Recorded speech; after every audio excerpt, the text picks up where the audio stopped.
Games Workshop have wrapped up their 2025 summer preview event and we got to see some incredible new Space Marine models as part of the reveals. Kicking things off is a refreshed Vulcan Hustan. This takes what was already a pretty nice model and polishes it up for the current Space Marine scale. Notably, for the first time, we get to see Hustan's face, and it's clear from the scars how brutal his quest to find Vulcan's lost relics has been, and no doubt that quest will play a big role as we move into 11th edition 40k and fans turn to thoughts about the next Loyalist Primarch. Next we have Darnith Lysander, captain of the Imperial Fist First Company.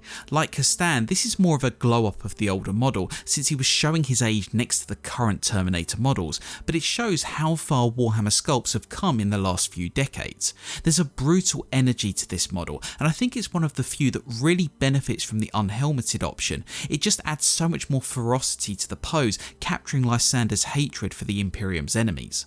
Turning to the Raven Guard, we're getting a new model for Athon Shan, who has taken over the mantle of Chapter Master from Kayvan Shrike. Personally, I think this is the best jump pack model I've ever seen in the Space Marine range, from the raven feathered cloak to the head options and these imposing lightning claws. It's absolutely superb and epitomises the Raven Guard so well.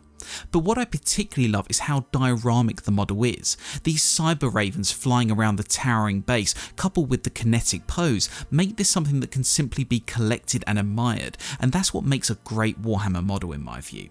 For the Iron Hands, we've got Carnock Var, a new Terminator character. He's almost entirely cybernetic, save one eye, which evokes this interesting notion of both being improved by the machine but also trapped within it, which I think is an interesting narrative tension for the Iron Hands. Overall, Var has this resolute, brutalist vibe that the Iron Hands are known for, and I think he'll work brilliantly as a generic captain as much as a named character.